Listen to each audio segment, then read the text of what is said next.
अस्सलामुअलैकुम। Sports roundup के साथ मैं हूं सोहा चौधरी और मैं हूं दानियाल सुहेल। सबसे पहले टॉप स्टोरीज। कोच के ओहदे से मुस्ताफी होने वाले फरहत खान सिलेक्टर बन गए। पीसीबी ने नए फ्यूचर टूर प्रोग्राम में मजीद मैचेस हासिल कर लिए। जुनैद खान न्यूजीलैंड के खिलाफ वनडे सीरीज से आउट हो गए।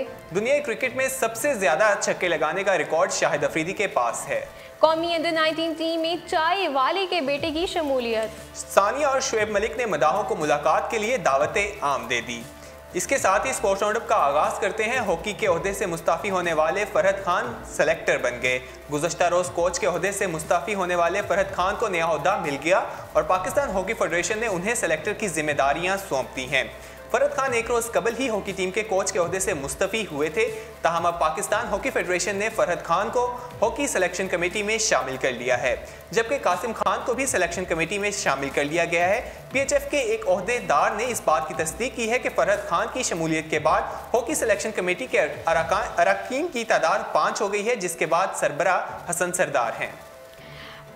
पीएचएफ के तर्जुमान ने बताया कि फरहत खान और कासिम खान सिलेक्शन कमेटी में शामिल हुए हैं, जबकि अयाज महमूद और मुसद्दक हुसैन सिलेक्शन कमेटी के अरकान की हैसियत से काम जारी रखेंगे।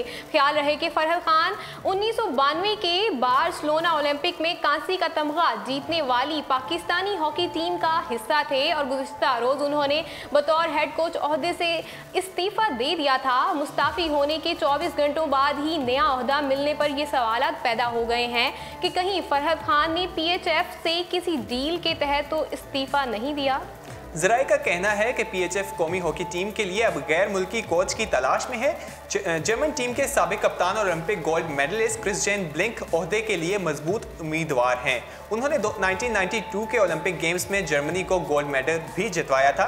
इस हवाले से काफ़ी खबरें पहले भी आती रही हैं कि गैर मुल्की कोच की खिदमात हासिल करने के हवाले से जो पीएचएफ है वो मुतहरिक है। और दानियल, देखा जाए तो ये स्टेटमेंट भी हैरान कुन है। एक दिन पहले वो मुस्ताफ़ी हुए हैं हेड कोच की हैसियत से और आज उन्हें एक नई सीट दे दी है। और उन्होंने इस्तीफा ये कह के दिया था कि कोई ज़ाती मसरूफियात की बिना पर वो आगे हिस्सा नहीं ले रहे। अगली खबर की जानिब बढ़ते हैं और बात करते हैं फ्यूचर टूर प्रोग्राम की। पीसीबी ने नए फ्यूचर टूर प्रोग्राम में मजीद मैचेस हासिल कर लिए हैं।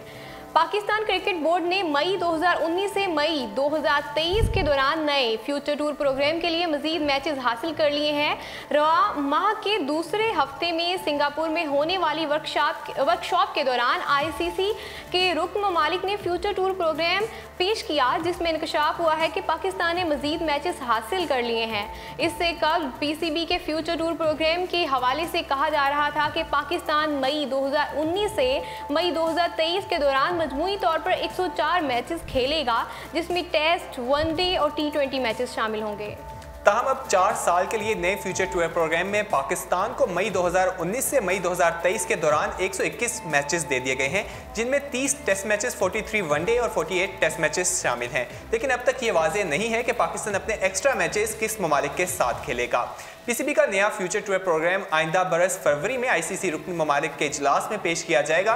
पाकिस्तान के नए एफटीपी के बाद ग्रीन शेयर्स के मुकाबलों की तादाद ऑस्ट्रेलिया से 123, बांग्लादेश 124, जनूबी अफ्रीका 122 और न्यूजीलैंड 119 के करीब तक पहुंच गए हैं।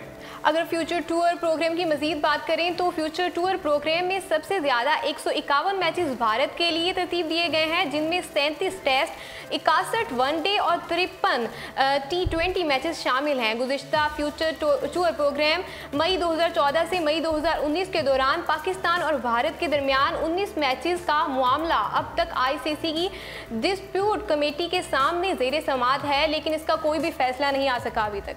पीसीबी को इस वजह से काफ़ी तनकीद का सामना करना पड़ रहा था कि पाकिस्तान से जो कमज़ोर टीमें हैं उनको पाकिस्तान से ज़्यादा मैचेस मिले हैं, जिसके बाद पीसीबी ने यह मौक़िफ़ अपनाया था कि हम जो कोशिश करें, हमने अहमियत जो दी है ज़्यादा मैचेस को नहीं, लेकिन कम मैचेस हमें मिले, लेकिन हमने ज़्यादा मैचेस इसलिए नहीं लिए ताकि क्वालिटी अच्छी रह सके, ताकि परफॉर्म अच्छा कर सकें। और जो इंडिया हमारे साथ मैचेस नहीं खेल रहा, हालांकि उनका हमारे साथ मुआहिदा भी साइन हुआ था, तो उस हवाले से भी आईसीसी की जो डिस्प्यूट इंस्टीट्यूशन है उसमें हमारा मामला दर्ज है। देखते हैं उस हवाले से क्या अपडेट्स आती हैं। आगे बात करते हैं जुनैद खान की।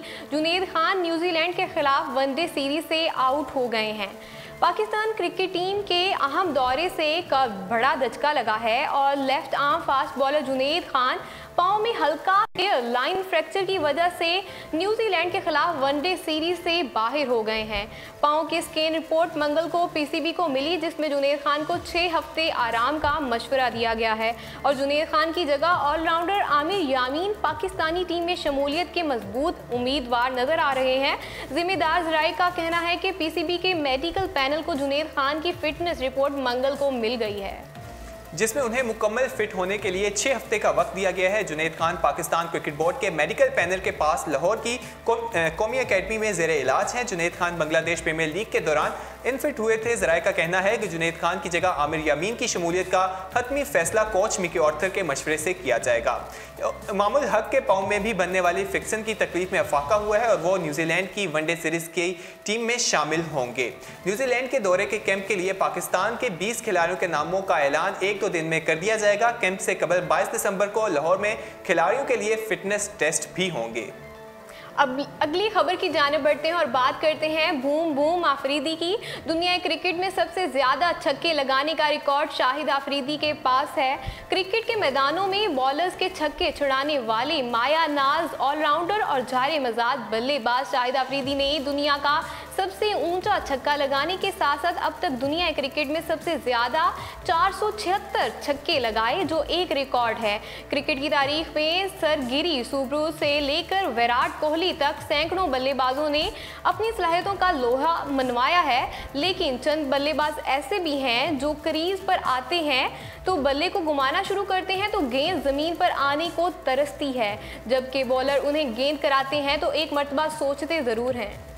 ऐसे बल्लेबाजों की एक लंबी फहरिस्त है, जिसमें फहरिस्त में कौमी क्रिकेट टीम के साबिक कप्तान और मायानाज ऑलराउंडर शाहिद अफरीदी का नाम आता है, जिन्हें दुनिया बूम बूम के नाम से याद करती है। क्रिकेट के मैदानों में अपनी सलाहियतों का लोहा मनवाने वाले शाहिद अफरीदी की वजह शोहरत उनके ज़ोरदार और लंबे छक्के हैं, जिन्हें देखकर अवाम न सिर्फ महजूज होते हैं बल्कि मुखालिफ टीम पर नफसियाती बर्तरी भी हासिल हो जाती है, जो मैदान में इंतहाई अहमियत की हामिल है।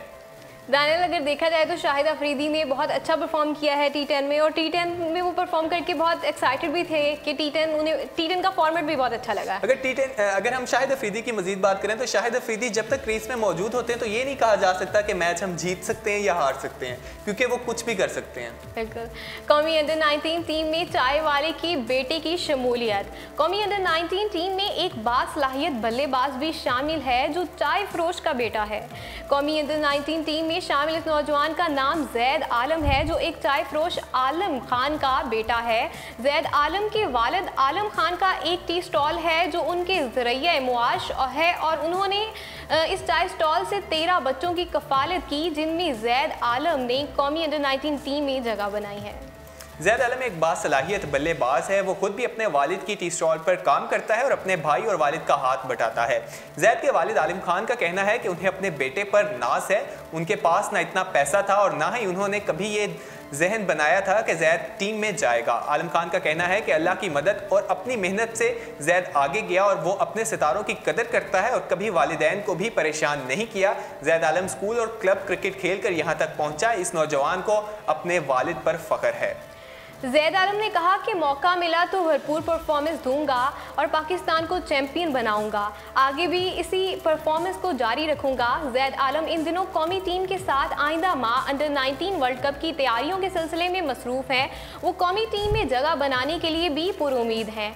एशिया कप की मेज़बानी के हवाले से बांग्लादेश को हतमी फैसले का इंतज़ार है। चेयरमैन जलाल यूनुस का कहना है कि बातचीत अभी इब्तदाई मराहल में है, जबकि ताहाल बाज़ाब्ता पेशकश नहीं हुई। एशियन क्रिकेट काउंसिल के अक्टूबर 2015 में होने वाले इजलास में एशिया कप 2018 की मेज़बानी भारत को दी गई थी। फ्यूचर टूर प्रोग्राम में इसके लिए सितंबर में शेड्यूल किया गया है, मगर इवेंट में पाकिस्तान के भी शामिल होने की वजह से बीसीसीआई को वजारत दाखिला और खारजा की इजाज़तनामा दरकार है। इससे कबल इसी बना पर जूनियर एशिया कप की मेज़बानी मलेशिया को दे दी गई थी और कोलमपुर में मुकाबले होंगे। भारत की जानिब से सीनियर्स के मुकाबले भी कराने से इनकार के बाद आईसीसी को मुतबादिल वेन्यू की तलाश है। चेयरमैन पीसीबी नजम सेठी की सदारत में गुज़िश्ता दिनों दुबई में होने वाले इजलास में भी इस हवाले से कोई हतमी फैसला सामने नहीं आ सका। अलबत्ता 2018 के एडिशन के लिए बतौर मेज़बान बांग्लादेश को मजबूत उम्मीदवार समझा जा रहा है। आखिरी खबर को स्पोर्ट्स राउंडअप का हिस्सा बनाते हैं और बात करते हैं सानिया और शुएब की। सानिया और शुएब ने मदाहों को मुलाकात के लिए दावतें आम दे दी है। कौमी टीम के साबिक कप्तान शुएब मलिक और उनकी अहलिया और भारतीय टेनिस स्टार सानिया मिर्जा ने T10 लीग के बाद दुबई में है, जहां दोनों ने मदाहों को मुलाकात के लिए भी बुला लिया है। समाजी राब्ते की वेबसाइट ट्विटर पर सानिया और शुएब मलिक ने अपने पैगाम में बताया कि 22 दिसंबर को हम दुबई के रेस्टोरेंट में आपका इंतजार करेंगे, जहां बेहतरीन पाकिस्तानी, हिंदुस्तानी और अफगानी खाने मिलते हैं। तो फिर जिसने मुलाकात करनी है तो फौरन सबसे पहले टिकट कटाए और दुबई पहुंच जाए। इसी के साथ स्पोर्ट्स राउंडअप अपने इख्तिताम को पहुंचता है। मजीद खेलों की खबरें जानने के लिए विजिट कीजिए हमारी वेबसाइट urdupoint.com। अल्लाह हाफिज।